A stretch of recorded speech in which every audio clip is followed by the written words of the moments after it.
The show will begin in 5, 4, 3, 2, 1. Thursday night CrossFit talk with Scott Schweitzer and Jamie Latimer. We about to change the game. We out here taking names. Let our voices rise. Let them reach the sky. We about to change the game. We out here taking names. Let our voices rise. Let them reach the sky. Hickory, dock. Giving them all that we got. Kick them the door. Try to knock, but nobody answered. I'm going hard and taking my chances. I keep it moving. I keep advancing. Keeping it gangster. What is going on, everybody? It is Thursday night. That means it's time for CrossFit talk with Scott Schweitzer and Jamie Latimer. I'm Scott. She's Jamie, just in case you needed to know. So I want to start off with like a weird thing. So Holly's in the chat. I love that girl. I've never met her. We just talk over text, but my gosh, I love Holly. We're trying to put together new templates for legends that are brighter and kind of stand out more than our old template. And she's killing it already. Gosh. That's awesome. She's the best. So here's a weird thing. So we were doing the spin poll kind of talk about last week. And I noticed that Brian Spin spelled your name differently than I spell your name. And I freaked the hell out. I was like, oh my gosh, I've been spelling her name wrong the entire time. Did he do Jaime? Your last name. Oh. Double T. What did he? Oh, weird. So then I went and I checked. I'm like, he's the one that messed up, not me. Mm-hmm. I'm good to go. So super stoked about that. I didn't even notice that. I usually catch that kind of stuff. I wasn't the one to mess up this time. Hi, so we already Anthony. got people in the chat. Peach Mode, he's been commenting a lot. That is Anthony. Nice to meet you, Anthony. And you have a fan, Sarah Cooper, says your hair looks awesome. Great. I did it today. I washed it. I blow dried it. I had a closing, so I was a little bit dressed up earlier today. Had to do the professional thing, huh? Mm-hmm. It happens rare. Today was the first day probably in a month I haven't had a meeting. Oh my gosh. Yeah, you've been busy with work. Oh, it's so... Yeah. Work's been stupid. I wish I liked my job. But I definitely... Got to pay the bills. Yeah. And I get to work from home. So yeah, I got that. Yeah. Just don't make me go to stupid meetings. If I can send you in an email in one paragraph what needs to be discussed about, we should not have a meeting and schedule it for an hour and fill time. I ain't got time for that. I agree. Most meetings could be emails, yes. Yeah. So we're here to talk about CrossFit. We're in the off season. Sometimes I get scared as the week is kind of progressing. Like, are we going to have enough to fill the show? And then all hell broke loose. Good old CrossFit. And we got so much to talk about tonight. And we're going to talk about a lot of cool things, like you and I are going to be in Arizona this time next week. Can't wait. And we're going to be doing a lot there, and we're going to talk about that in a minute. And we had Joe Linton on from Legend yesterday, and I kind of want to talk about that and some things that he kind of revealed. In case you didn't have time, because I know you've been busy these last couple of weeks. Oh, I watched the whole thing. Don't you worry. Okay. I saw Hattie and then watched him. So that's what I did last night. All right. So the big news of the day is an email went out to affiliate owners informing them that they will have an affiliate fee raise, a raising of affiliate fees for the first time in, they say, 11 years. I don't really buy that. I think they've incrementally done that. It's just that I think the old OGs with the grandfathered fees haven't been changed since then. Right. So it is effective January 1st, 2024. So they got a full 32 days notice. Now, it won't affect them until it comes time to renew that affiliate fee. So if your affiliate fee, it renews in March or August or September, that's when it hits you. That's when you have to make the determination. Am I going to pay more money or am I going to de-affiliate? I will say, if you took a straw poll today, there'd be a lot of people saying they'd de-affiliate. I'm hoping that either one, CrossFit shows the value in this increase soon, very soon, or cooler heads prevail and we just kind of, because I don't think it's about the money. I think it's about the way that things have been handled. A little bit of For both. some affiliates hanging on by a string, I'm sure that's going to be a blow they can't handle. But I think a lot of these people, a lot of the people that I've seen today, I watched the Spin interview, I watched the Savon interview. I think people are just offended at the way they were told, at the way it kind of snuck up on them. If you're not in the media space, it seems like you had no clue this was coming. We'd heard rumblings for a couple months. I know Souza said that on Savon, that he had heard for a few months. So I think if you're in the media space, you kind of had a clue it was coming. But if you're not, other people said they had no clue. I know Seth from Jump Ship on Spin, Rebecca Fuselier on Spin, they had no clue it was coming. And I know, can't remember his name. I feel like Jamie Free was the other one. I'm talking about Savon, the one, but it's fine. Go ahead. Oh, Honeycutt. Yeah, he didn't know it was coming either. I feel like Seth had an inkling. And maybe it was just because of the poll, he kind of was putting two and two together, but I kind of, even before that, think he may have had an inkling. I don't know. But Jamie seemed completely unaware. In fact, he was on the road and hadn't even read the email yet because he was driving. Yep. So just to give you the highlights, in most cases now, they're going to $4,500 a year for affiliate fees. But where you come from varies depending on the grandfathering you received. So some people are going from 500 to 4,500. And I've heard some, I couldn't confirm this, but some people said they were even at 3,500 going to 4,500 for like $1,000. Most people I'm hearing is 3,000, 2,000 in that range are jumping from there to the 4,500. Exceptions are some affiliates in other countries, like Africa and South America, where they're actually getting their fees lowered because of the level of whatever I'm guessing GDP or something like that in that country is handling. That comes with a $500 credit for an L1, L2, or online L1. And I think that is because if you're an affiliate owner now, you must possess an L2. Previously, that was just an L1. Now it's an L2. So that $500 credit can go to pay for the L2 if you didn't already have one. CrossFit is now one-time credit. I'm betting it is. So, the other thing that they said is that they're adding a monthly payment plan at no additional cost, no interest. So you can actually pay for it monthly instead of once a year. And with the added, I cut and pasted this in.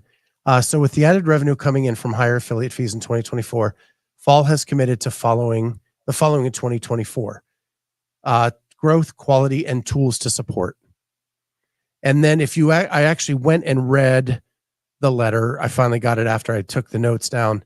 It just, to me, it seemed, this is where I would be upset as an affiliate owner.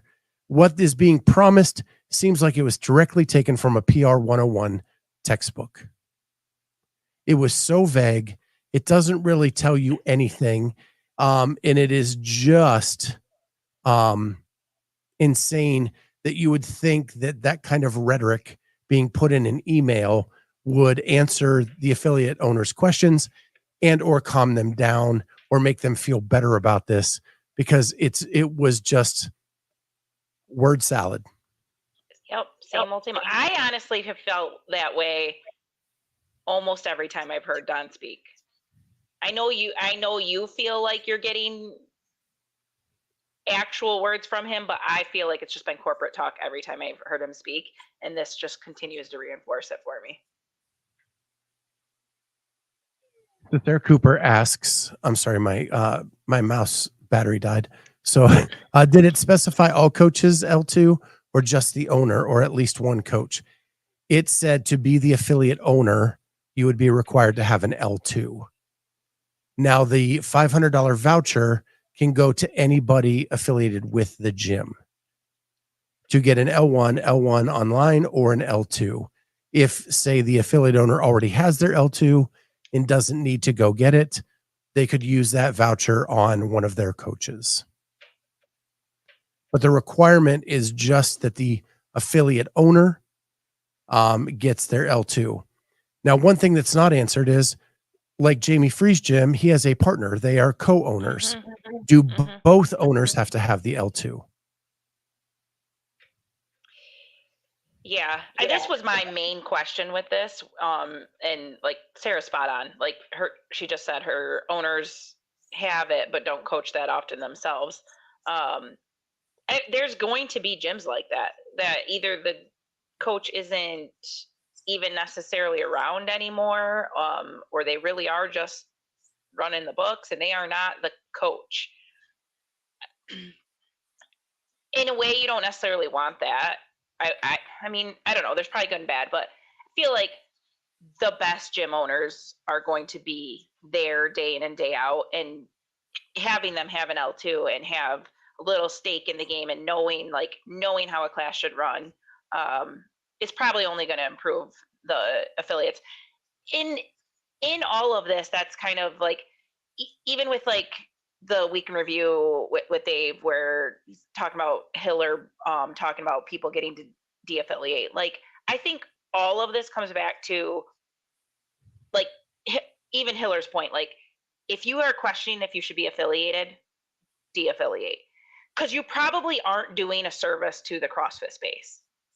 Like, you aren't bought in anymore. There is something wrong if you're questioning whether or not there's value provided, or like, you either love it and you are in it and you want this space to grow and you're going to grind and help do that, or you're not. And so I don't know. So I think that there's a lot there. One, I think the L2 is the least amount of this, it's the least part of this that's getting any kickback. Right. Having the owner be it, because the L2 teaches you like class organization. It teaches you like scheduling the times out so that you get the most out of your hour. Like, those are things an owner should care about and should pass on to their coaches. Absolutely. Right. And it will, if they are bought in, it should then help the quality of gyms overall get to a level that you can be proud of the CrossFit name. Right. So I'm not an affiliate owner. I listened to Souza. I think he made a lot of great points at what this strategy is about. But I also want to kind of counter, which is that CrossFit is at the point where they want to kind of pick who their people are. Just like as a gym owner, you would rather have the rich customer come in than the person looking for the discount. Yeah. Right? That CrossFit's kind of doing the same thing at a higher level. That they don't want the affiliate that's looking for the discount and just doing this as a part-time thing. They want the valuation of all gyms to rise, so the value of the company rises. And Sousa's a very smart man, and when he talks affiliate stuff, the guy knows his shit, And I defer to a lot of what he's saying. But I also want to say, and as a counterpoint, or maybe it's just a piggyback, what kind of mess was left by Rosa when he stepped down or got fired or whatever happened behind the scenes? What kind of shambles was this company in that all these big moves are being made now? Right? So, and you know me, like I like Don. Yeah, you have to read behind the lines to kind of try to get at what he's trying to say. And he does do the CEO speak stuff. I get that. But I think his heart's in the right place. And I do think he wants to make this better. But I think he was left with a shit pile. Yeah. And I don't think we know how big that pile was. No, but if you really want to reach 30 million people, you can't only be searching for the rich customers in the affluent areas. Like that's, I know we would not be able to afford it. It's partly why we haven't affiliated it. Like when it went to the 3,500, I was like, and I pay 3,000 for level method, so it was almost a wash. But I couldn't even manage the 500 more. There's no chance that I can manage 4,500. Kenneth says the pile was probably more deep than it was tall at this point.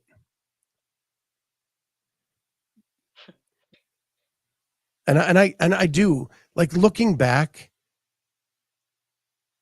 Something happened that resulted in Eric Rosa being let go, or stepping down, or whatever the political thing they said was. And I don't think we know the depths of how bad it was. And if we go back to 2018, Greg was saying that the company was bleeding money because of the games and some other things. And he made drastic changes before he stepped down because the company was bleeding money. We may not have ever recovered from that. Yeah, I mean, there was decisions there that people were not, like cutting media. People were not happy with that, and I think that was the start of part of the downfall. Like, CrossFit is a media company, and that is how we grew, and they needed that.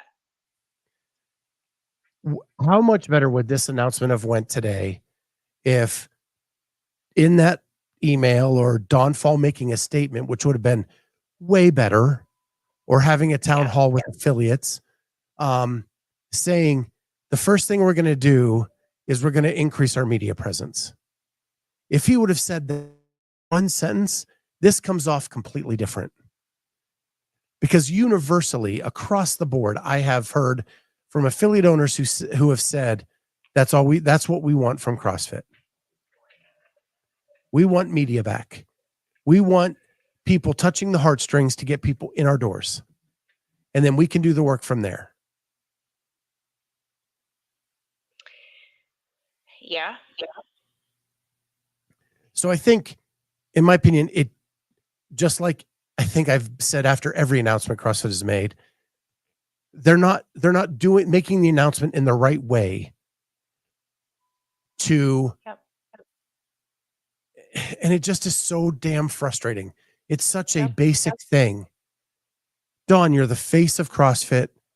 Go out and make this announcement. Or if you don't think Dawn's the face and Dave is, give Dave the announcement, or Nicole Carroll, or someone. Hell, Nicole Carroll would have been the best bet. People like her. Let her go out and tell the affiliates, this is what we're going to do. We're going to increase education. We're going to increase media, and we're going to get people back in your doors. But we need money to do it. Yeah, I don't know. It's got to be tough as an affiliate owner to trust and justify this increase. I don't even know can you guarantee you're going to get 2 or 3 extra people a month to cover this just just because they're going to up their media game. I don't know. I don't know. I think it'd be a super tough decision. Like, rent has increased almost everywhere. I know our rent just went up. Like, it's tough, and it's tough to justify raising those prices. Like, that's been pushed a lot. Like, 2 Brain has been coming on and pushing a lot that like gym owners don't make enough money, and they don't, and yet you want us to like fork out even more for affiliate dues, and you can't like even justify passing that on to your members. Like, you can barely justify a couple dollar increase to cover your rent. Yeah, none of this is simple, but like typically I would say that CrossFit asking for more money as an affiliate fee would not be a big deal if they were supplying enough in return to help out.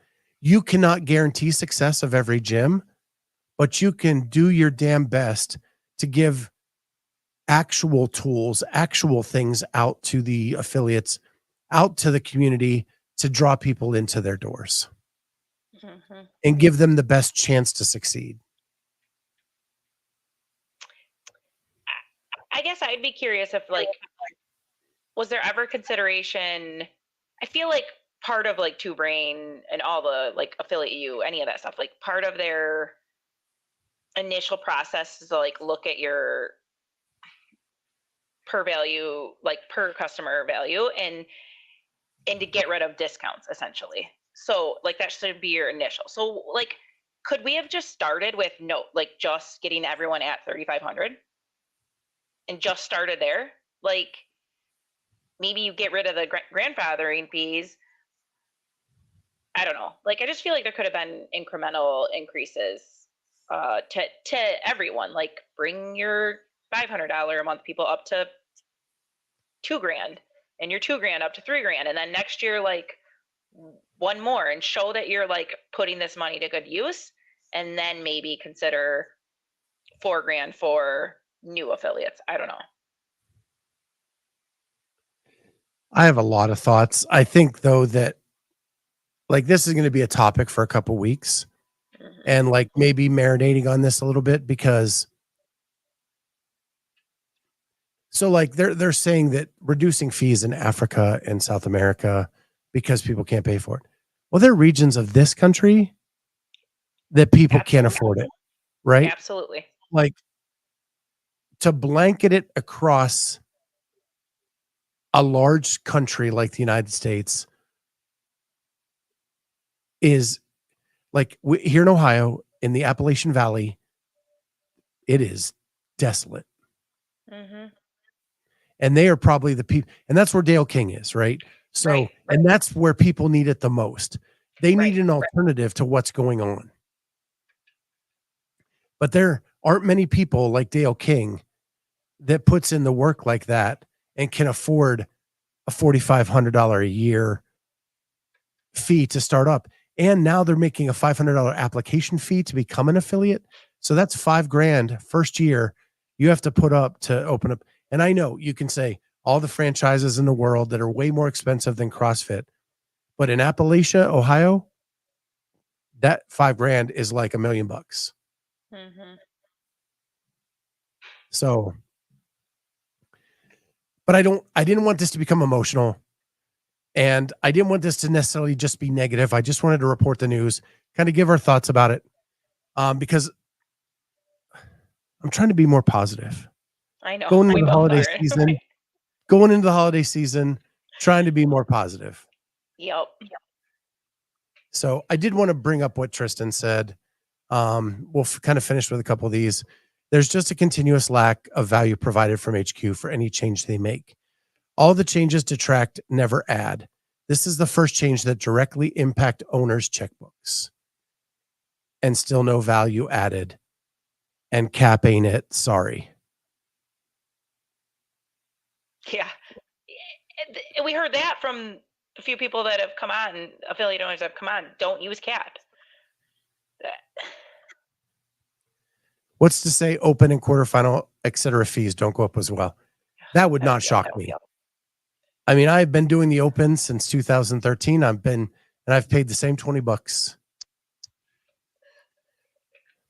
I hope not. Everything else is going up in cost. But what value? Tell me why it's worth it. Tell me how you're going to support the Open again to make it worth it. Right? When I first did the Open, there were so many commercials about doing the Open. Like, you got to do it. You got to come have fun with us. You like Rory and Rich and Annie, and like they got everybody to do it. Mm-hmm. Come on.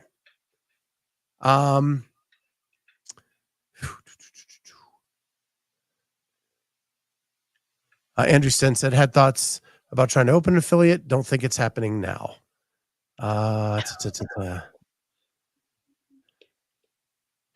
Yeah, and I saw this in the comments of Savon. Jethro opening up his comments on opening his gym affiliate on December 2nd. Oh my gosh. Talk about getting kicked in the crotch right before open. The only good news is he won't get the increase until next December. Yeah. So that's the only good part of that. All right. So let's move on to Legends. Okay. You and I will be in Tempe, Arizona in just 6 short days. Yay.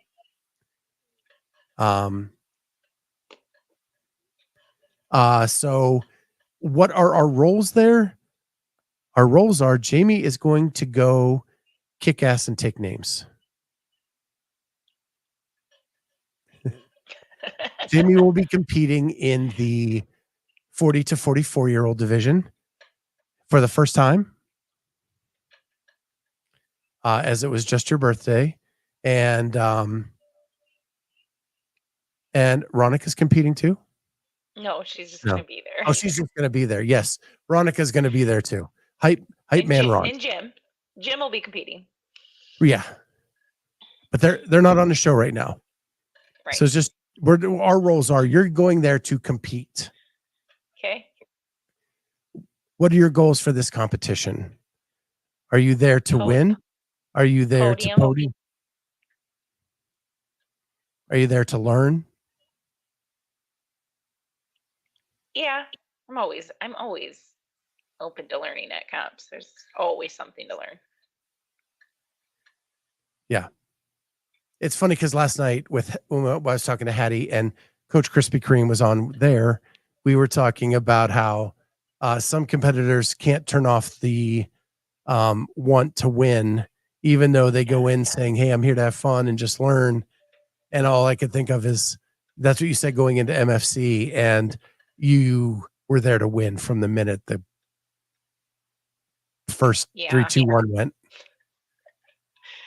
It's not fun losing.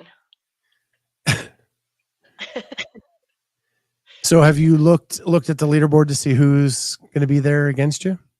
I haven't. I mean, I know from the qualifier who was on there, but I haven't looked at like what games athletes accepted or who else is on the roster. I should probably bring that up.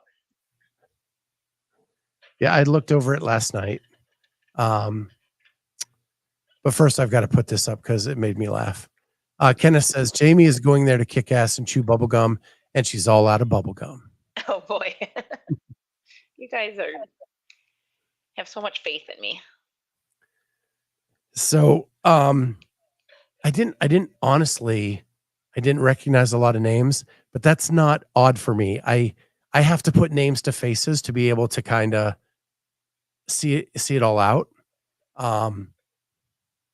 I knew more names in the 35 to 39. But it's going to be interesting because this is my first time to Legends, and I kind of want to see how they do things now that they're going to be the host of the CrossFit Games. And yesterday we talked to Joe. So the athlete experience, they are kind of implementing next week, where you're going to get photos just like the games. You're going to get kits just like the games. And it's going to be interesting to see how they do that. And thank goodness I'll be there really early on Wednesday with nobody else getting there, so I can go hang out and see how that all goes. Yeah. Hopefully we get the experience. Hopefully we get there in time. Pray for good weather here next week. Yeah. So yeah, I'm really excited about that. I love that they're they get a trial run before they host the games. What my role is going to be is we are going to do update shows every night from Tempe. I don't know how much I'll have Jamie involved. It may be the Ronica and Scott show. Because now, of course, Jamie, you are always welcome to come on. But I know you need to rest. But they are kind of splitting the day like they did last year. They said they got a lot of good feedback about that. That way you're kind of only there half the day and you can go back and rest for the rest of the day. So maybe depending on when you go, we will have time to do a little bit here and there. But Joe has agreed to come on the wrap-up shows, and he has promised me some possible special guests to come on the wrap-up shows. So we'll be doing that every night. Just know that we are going to be, I think Arizona doesn't do daylight savings. So it'll be mountain time.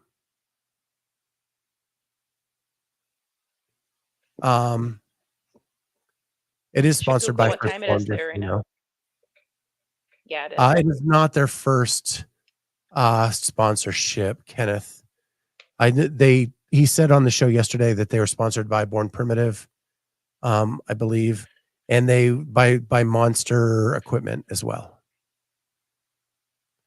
Andrew Sten confirms, yes, they're on Mountain Standard Time. It's 2 hours back right now.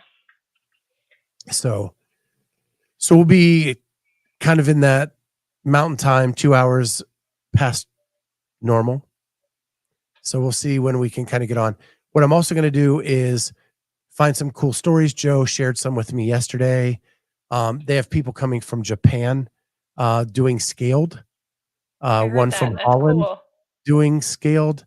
But he gave me a whole lot of other stories beyond that when we got off the air yesterday. He's going to send me some more. And what I'm going to do is just go around and get interviews with those people and do like the short kind of 5-minute interview with some highlights and put those out as quickly as I can throughout the day. From there to kind of get you highlights from what's going on at Legends. So super stoked about that. But I got to tell you, yeah, I've talked to Joe a lot in the last couple of weeks, but having an hour conversation with him yesterday, man, I'd follow that dude. And I don't know if it's just so different than what we get at the games. Like the way he communicates makes me want to follow him. So he's either really good at the BS thing or he's just an amazing dude. I don't get BS from him or Bob. Anytime I've spoken to them or listened to them, I just don't get that from them. Like, and what I love is like I brought up kind of your thing where your dream had been to go to the games with the full field of elite athletes, teens, adaptives, and that got taken away from you. And they're going to have to deal with that as event organizers. And so when I asked him, what are you doing? His answer wasn't what they're doing. He says, you'll see next year and you'll be convinced that we're doing this right. He didn't make me a promise other than that they're going to take care of it. He didn't give me BS details or give me a word salad about it.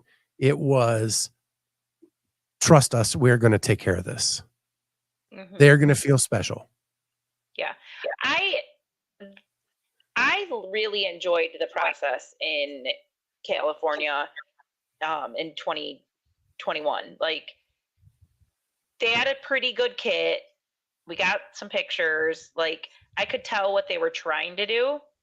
And when I had done that comp, I basically was like, I'm never doing Wadapalooza. Like, Wadapalooza doesn't do anything like this. So like they had already done a great job, like better than MFC. They just provide, like they were providing more for you going to the comp. Making people feel special is a huge start. Like I was not podium contender. I was just honored to be there and get some stuff. However, like if you want big names to come and you want it to feel like the games, and this was the only thing I didn't hear, and probably because they still can't share what they're getting from HQ, it's got to be at least that same prize purse that has always been had for the games. It can't be the $2,000-$3,000 that it was last year. Like that's not going to cut it. It's been 25,000 for 35 to 39 first place, and like it's got to match that, or it will not be the same, and it will not have that same draw. I don't disagree with you. I will say that in our conversation, like he said, they are getting enough support financially and logistically that they have decided to continue running the community event as well because of that. Mm-hmm. So without saying it, he seems to have said something, right? And Yeah, it's again, we're gonna have to wait and see. And Mhm. what I liked about Joe was he seems to be a man of action, not a man of words. Yeah. And so I'm I'll show excited to you. kind of see. I'm excited to see what he does, him and Bob do this year, and then with the run up into the games next year. And I think he was so frustrated not being able to tell us like where they're at, what the venue is, all of that stuff. So I think that's weighing on him as well. But I did want to put this out here because we talked a lot at the games about, I keep grabbing my mouse and it just doesn't work. About the cuts last year at the games. Did you hear what he said about cuts? Possibly doing cuts. Yeah. I'm going to play that real quick, just in case people didn't hear. The idea of making some cuts, small ones to get down to 30 or less, 20 some or less. And that would be because we're doing a 4-day comp. That's our goal, so, and that would be probably not till the last day, but that'd be something that, again, could be another feather in people's cap, is that they've made it to the final day at the Masters CrossFit Games. That they then were able to go through a certain workout that is more highly complicated because of now we have more space with less people. So my question leading into that was, one of the things that I was concerned about was having 40 qualifiers in every age group up to 50, right? Yeah. Something like that. And how many heats that would be. And for a spectator having to sit through heat after heat after heat of the same event. Mm-hmm. That was one of his answers. In that context, I was okay with it. And I don't know if it's just that I like Joe and in the conversation we were having, but on the last day to cut it down to 30 out of 40 when Masters only had 10 at the games didn't see, maybe that's all that combined just didn't seem like such a big deal. But I want to get your thoughts because you were very strongly opinionated about the cuts at the games. Yeah, I'm not a huge fan of cuts, and I would like to think that programming shouldn't be dictated by, I get it. There's going to be certain things that you probably can't get enough of. Floor space doesn't make sense. But I think you need to have a clear picture of what you want to do before you start. And that needs to be your field of play, and it needs to be set. Like if 30 is what makes sense and you have a 15-person rig, then make it 30 and 15 in the later age group so you can combine them and keep, like, I don't necessarily want to see a drop. I mean, I guess you could go from 40 to 30. It's not like the worst thing. And there's probably, either you just really don't have the skills, or you're sick or injured, and like, do you need to participate that last day?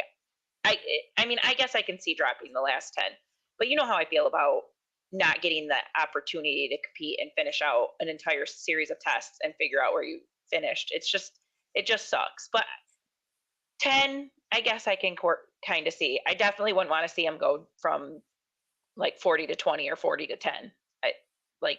It just costs these people too much to go participate in these events to have opportunities taken away from them. Figure out what your field of play is, make it make sense for people to get there, and give them the whole opportunity. I think that's another reason I really liked him, is his thought process in Tempe, keeping it cheap for them, like that their equipment company is in Tempe. So that reduces shipping cost. That puts more money back into the bank to support the athletes, the volunteers. Having a major international airport right there, so volunteers don't have to pay the high ticket prices. And you and I both know we got an Airbnb for a hell of a deal. And it's going to be our cheapest trip of the year. Mm-hmm. And that he had the forethought of all that. Because I said, well, I know personally a small media company, like we're pinching pennies, and to be able to get there as cheap as we could was awesome. And he said, well, and think about all those volunteers. Think about them coming in. We want the best of the volunteers, and we want to make it as easy as possible for them to get here. I love the way he answered that. That's why I'm praying. Like, for one, I know you asked if it was going to be traveling for the games, and I do think that's probably the best thing they can do, is like give exposure in different areas. But like, I'm just praying it's not back in California, because it's the most expensive place that you can try to send everybody. It is. That Pasadena trip was rough. Yeah. Like, Madison's cheaper, and they jack the rooms up. That's because we stayed at the Super 8, Jamie. we were paying Hilton prices at the Super 8. We didn't stay at a classy joint for Pasadena, so. We didn't. But again, we were paying even more, like the Four Seasons rates at the Dollar Wise. Yeah. Kenneth says, what state isn't expensive? North Carolina. Just saying. Depends on what part of North Carolina, buddy.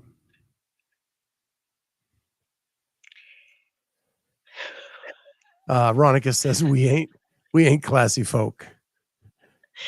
We aren't, Ronica, but I really prefer no bullet holes in my wall. Yeah, or blood, or who knows what was going on. Cockroaches, used stuff underneath the chair. Yeah. I'm bummed it won't be streamed too, Ken. It sucks, but it, growing pains. We'll get there. I honestly believe that Hamilton Roads has these event organizers in the,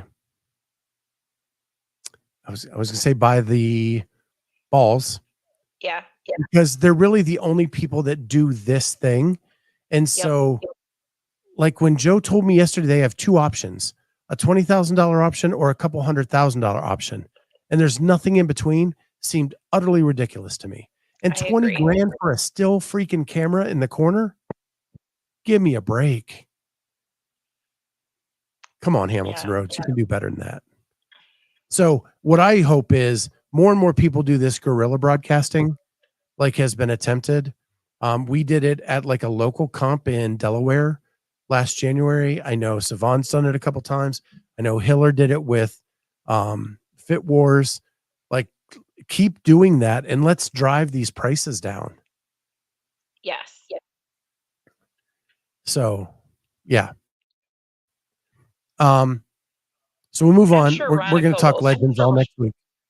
We'll stream my stuff, so we'll get on my page. You guys can watch some stuff. And to answer Kenneth earlier, yes, this is the this will be the breakout with the new camera. So I will have the brand new camera on hand, taking pictures, taking video. So yeah. A friend of mine in the CrossFit space announced their pregnancy, and that is CC Cronin. And she is an Ohio girl. She was on Ohio Brutes team. Is that CC Piper?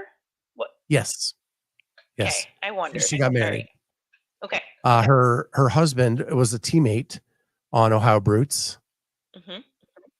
And I got to know them. They were at the West semifinal 2 years ago, 21. Yeah.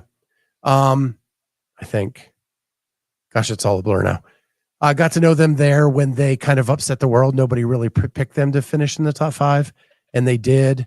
And they went on to the games, and then they went again last year, which was super awesome for them. And so super happy for her and her husband. Got some stuff from her at Wadapalooza last year when she competed as an individual athlete. So yeah, super happy for them. Another pregnancy in the CrossFit space.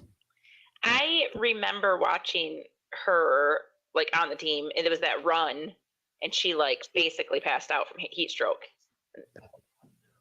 And they had to carry her. Uh-huh.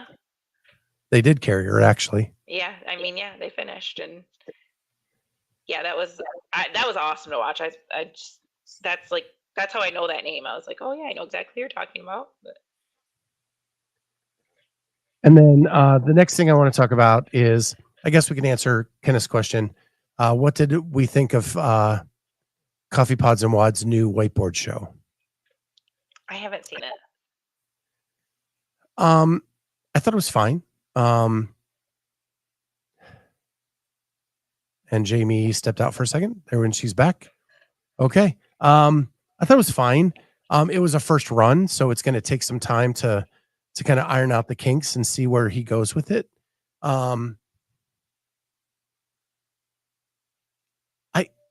I felt this is my only critique of shows like that is when you put a timer on like 60 seconds. I don't feel like the answer is complete. Like I want to hear more. Like just as like Craig was getting rolling, I wanted another 15 seconds. So maybe if he expands to 90 seconds or something in that first, like I just felt like they were cut short. And maybe it's because we do this long form podcast thing all the time that I just wanted to hear like a little bit more.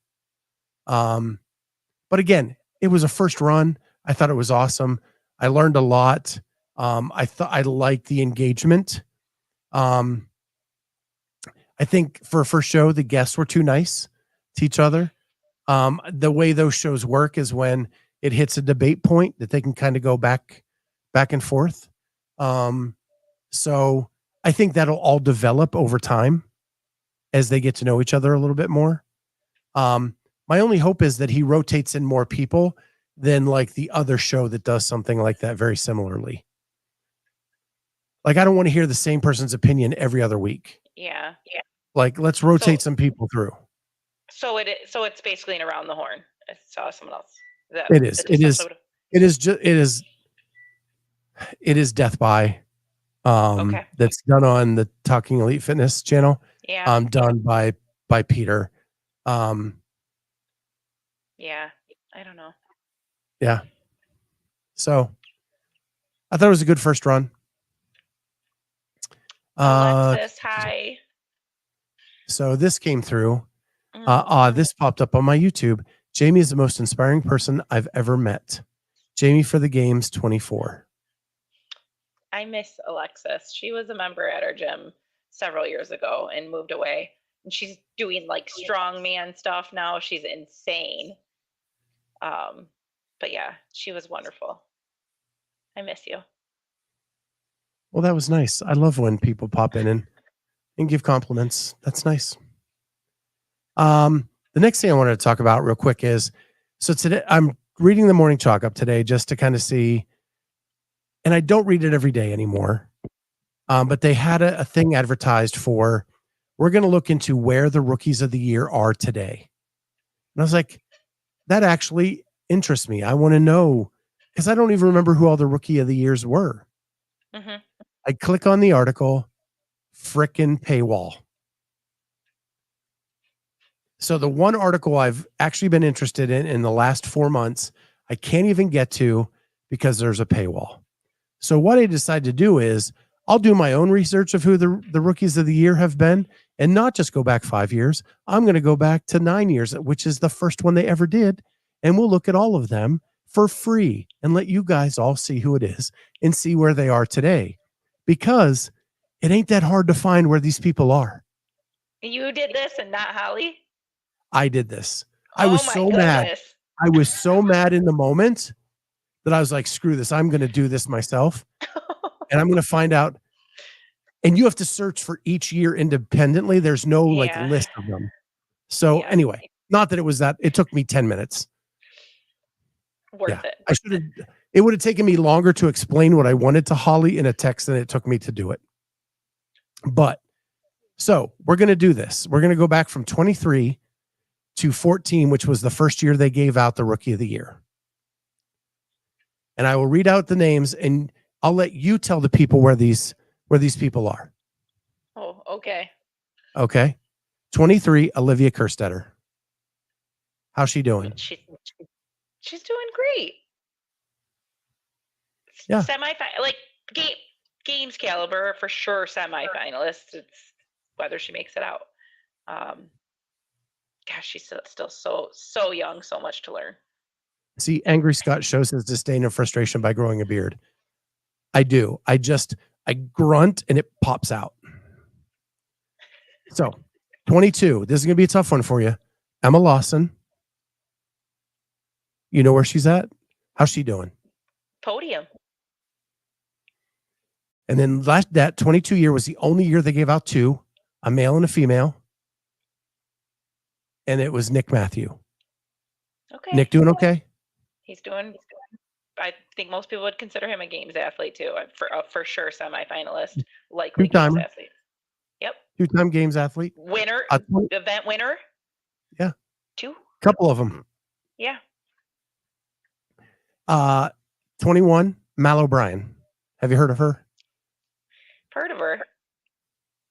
Debates out on whether we'll see. Since the Rookie of the Year, she took a second and then took a year off. But is still so big in the space, we all know where she's at.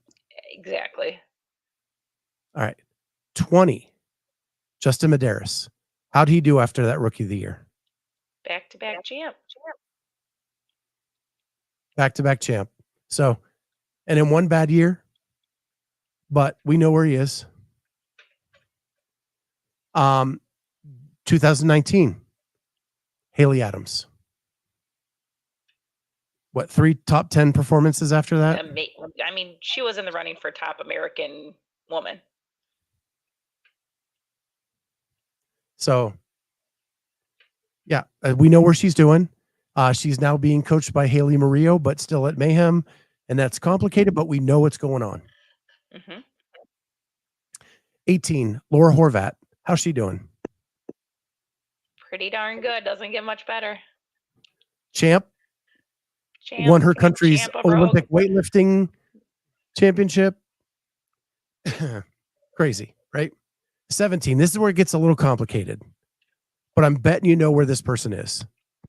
So Ricky Mack won the Rookie of the Year in 17.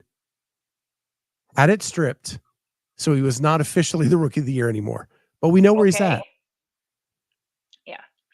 Yeah. Also an incredible competitor. And the highest finishing rookie behind him was Jamie Simmons, but she was never formally given the award. And even that, we pretty much know where she is.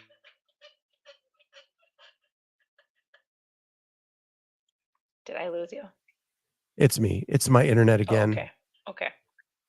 Sorry. It's probably just my my emotional outrage is shorting the fuse. Okay. So Jamie Simmons been to every game other than when she's hurt since she was the top rookie. Yep. 2016, Pat Vellner. Woo! We know who he is. Patty V. Uncle Pat.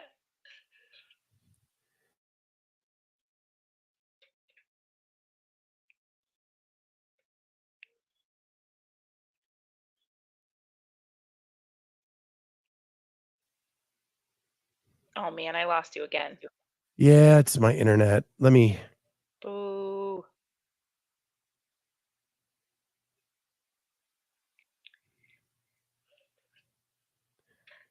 I'm at 1 bar. And for 23, like that's just who they chose. Like we also said it could have been what? Yeah, La Hoste could have been the option.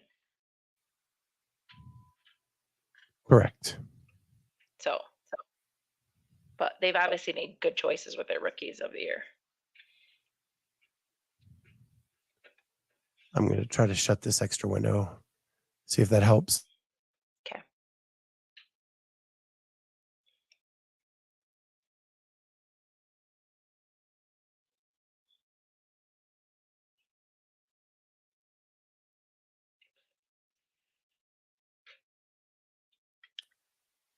I don't believe Yella had ever made the games. I don't even know that did he go on teams? Do you know, Scott? I don't think he ever went team. I don't think he's ever been to the games in any fashion. I think he was a true rookie. Yeah, he qualified. There was a lot of debate between him and Olivia and Bailey Martin. Yes. Because Bailey Martin actually finished higher than. He's talking about Jorge, but they're saying Jorge. They're calling that he'll. Yeah, I don't know if he'll be a true rookie. I don't know how that works. I believe if it's your first individual appearance, because Jamie Simmons appeared on a team. Okay.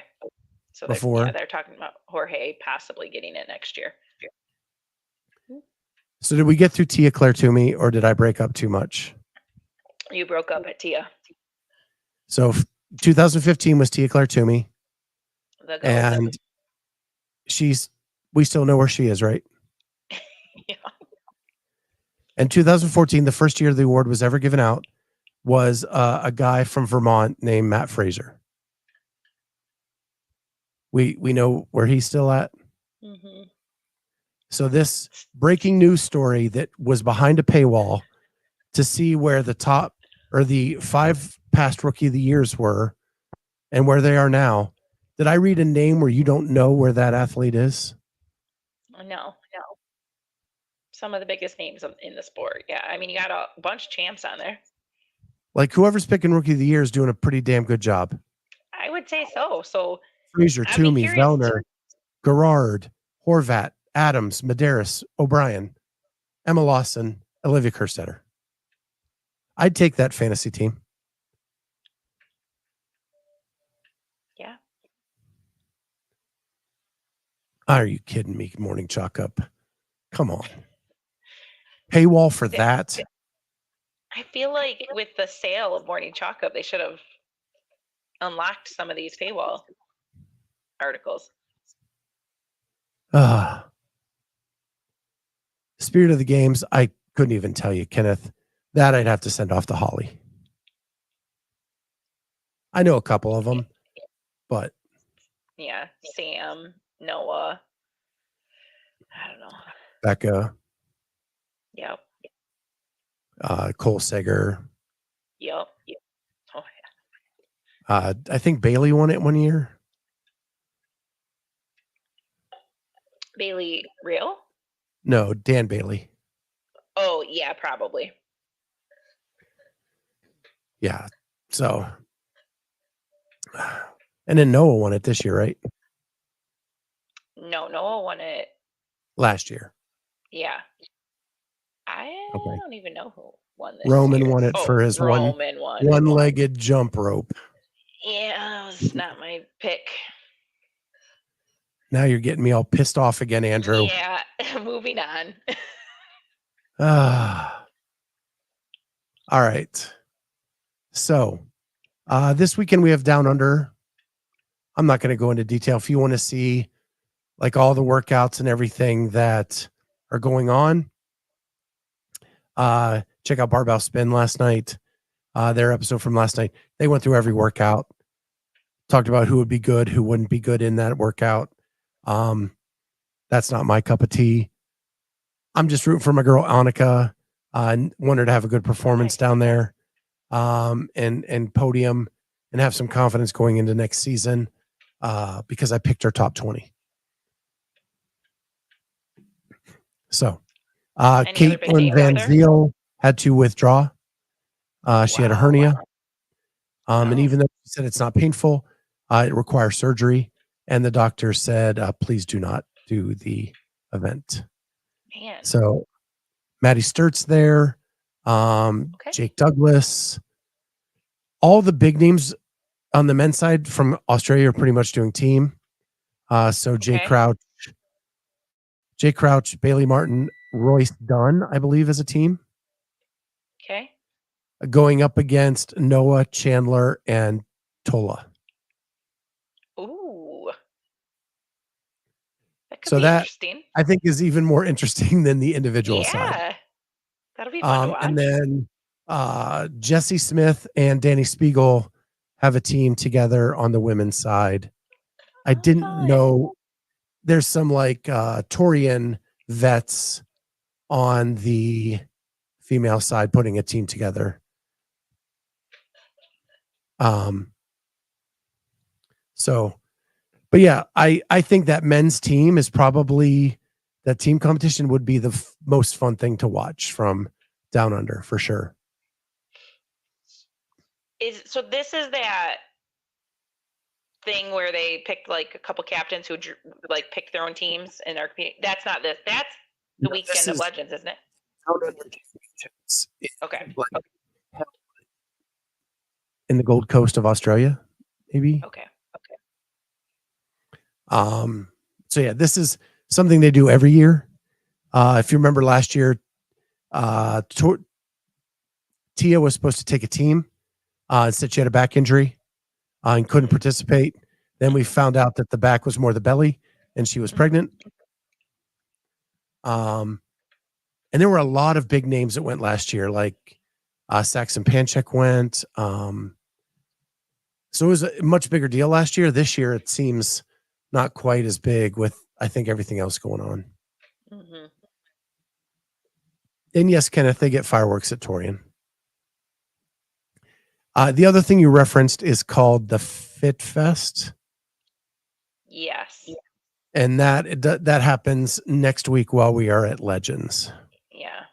Silly. And Dubai. Yeah. Way too much on one weekend. Yeah. We go weeks and weeks and weeks with nothing, and then 3 events on one weekend. Yeah. That's probably why they chose not to stream us. Look what you're up against. True. The time change would be, they would be running at midnight while you're running at noon. Mm-hmm. Emily DeRoy is competing individual as well. Probably her, Maddie Sturt, and Annika Greer, I would guess, are the 3 that are competing for the individual title on the women. Jake Douglas is really the only name, and there's a couple people there that may compete with him a little bit. Just because I don't think Jake is great at the gymnastic stuff. But there is a double grace and there is a 1 rep max snatch. Oh boy. So I think Jake is going to have to make hay where he can. So I'm going to finish up with the last item on our agenda. And that is the PFA and Wodapalooza's partnership. I wanted to get your thoughts on that. Is this good for the sport, or are we crossing lines now?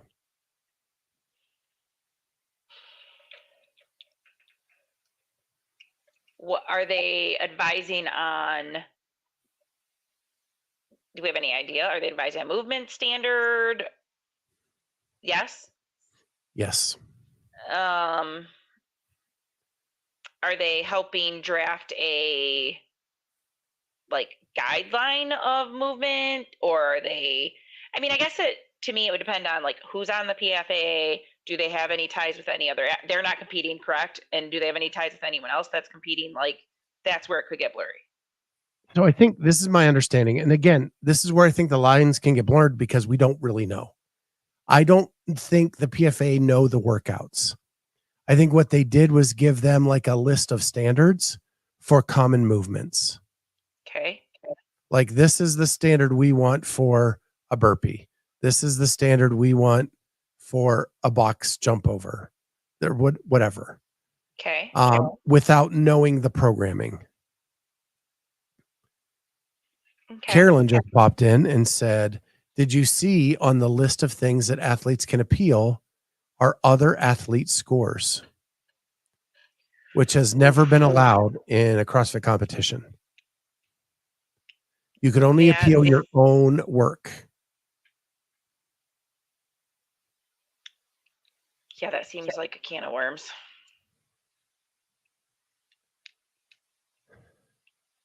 But if like they count the weights wrong on like a lift, you should be able to appeal the other person if you see that, you know, it, like I can see where it's legit or like a challenge flag, like Coach Krispy Kreme talked about last night on the show.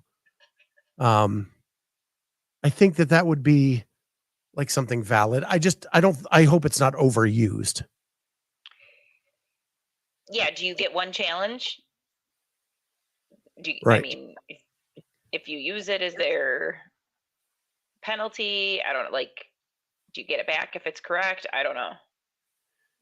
So here's where I'm okay with it if PFA comes in with a book that is, these are the standards of the movements we think should be followed. Here are the safety measures that should be taken in regards to X, Y, and Z.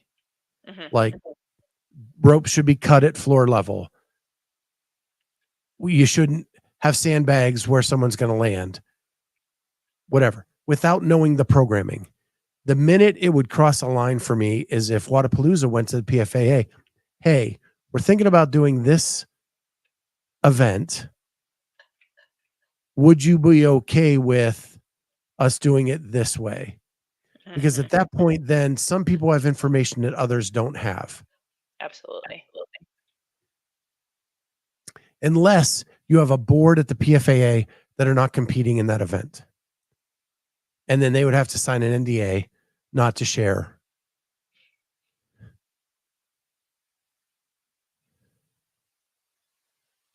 Yeah. Carolyn said there's a list of things on the morning chalk up from November 28th on it. Is it behind a paywall, Carolyn? Are you trying to light the fuse again?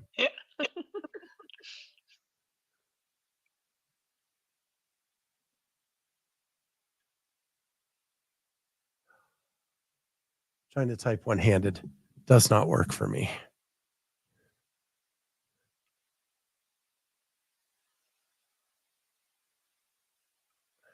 I don't even remember seeing my last morning chalk up email.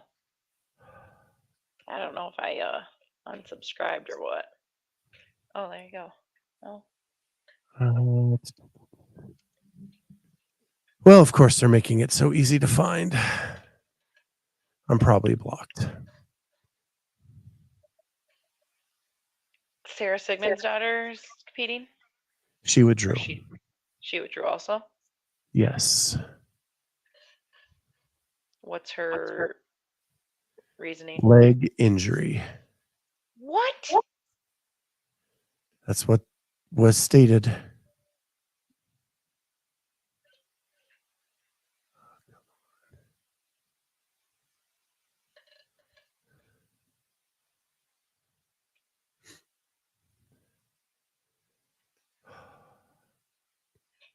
I typed in PFAA and it came up with 6,000 search results.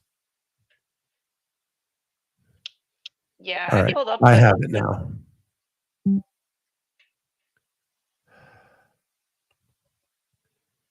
Okay, the agreement. There will be transparency regarding the number of workouts, the number of times athletes are expected to take the floor, scoring details, and swim requirements. Clear movement standards will be communicated to all I'll go ahead and just share this. And hopefully my Internet holds up. All right. Clear movement standards will be communicated to all athletes prior to the competition.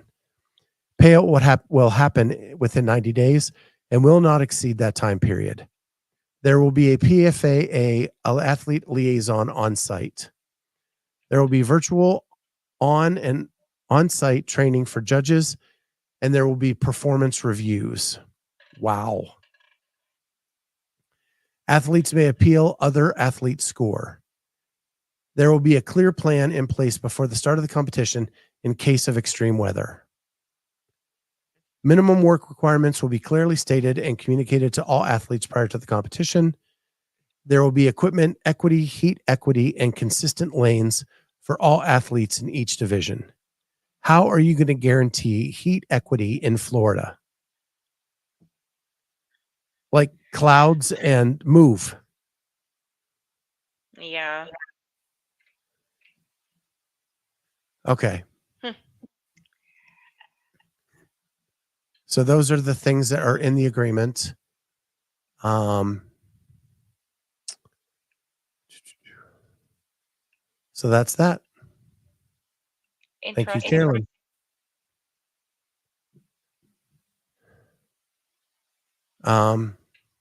Any thoughts on that? You think? I mean, there's definitely some good things in there, and I think the PFAA should probably have a hand in more, like a book, not necessarily always have their hand in it, but like the 90-day payout, like that kind of stuff should be vetted and agreed to and should be known. Some of the stuff I think I don't know how you're going to guarantee it, but a rule book of some sort of movement standards, that should just be standard. But yeah, I think it's trending in the right direction. Yeah, I don't have a problem with the things they asked for there for the most part, other than the heat equity. I think that's going to be hard to control at an outdoor event in Florida. But I understand where they're coming from a games perspective, where like slid easier on some lanes than others. Some people did Murph in the shade. Some did Murph in the sun. You got to try to figure that out as much as possible. And like those things aren't cloud things. Those are time of day and where the shade appears in a stadium. But for the games, we're going to be 95% inside now, so that won't be a problem. Yeah, WZA seems to be in a kind of extreme venue to try this at. But it's 3 floors. It's mass chaos. So I'm anxious. My big question to Andrew would be, you're a judge. How do you feel about judge reviews?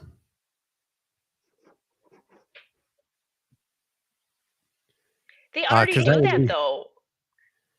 It was very informal. So when I was a judge, your head judges would kind of do an informal analysis of your performance on the floor. Okay. And those they deemed to be the better judges judged on Sundays. Okay. And so, but I don't know where that is. I have not judged a CrossFit event since 2018. Just Rogue and MFC and some other things.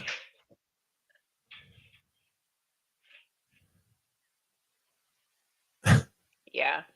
The call on the field stands. That's the point of a judge. Listen, people like Andrew are awesome judges, and there are a lot of them, but some people sneak through the cracks. And I think they should have a way to weed those people out. Agreed. I think that's a good point too, Andrew. With the size of WZA, you need a hell of a lot of judges, and you take who you can get. Yeah. Because really, they have the gauntlet floor where they have judges, and they have then the 3 competition floors where they have judges. And that one floor is 30 lanes wide. And some of those things for like team, you need multiple judges per lane. Like that's going to be tough. So yeah, it's going to be interesting. I do like the concept of what they're doing. Yeah. With the PFAA. I do think the athletes should be safe. I do think there should be standards. I after we were done last night, I was talking to Tristan, like there's nothing more frustrating than being a media member or a spectator watching an event and not knowing if it's a rep or not because of a standard that was used that you don't know about because they told the athletes behind closed doors. Yep.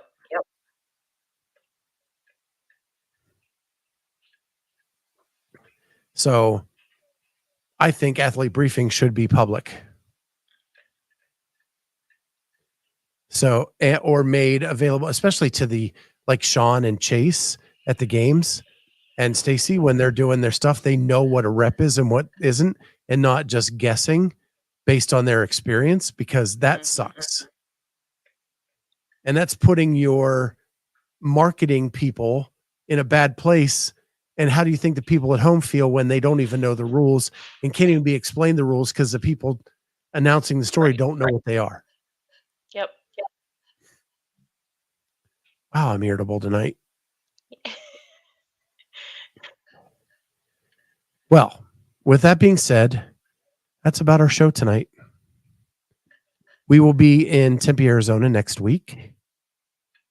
I get there Wednesday. We'll probably try to do a show Wednesday night, previewing the weekend, maybe live from the Airbnb. And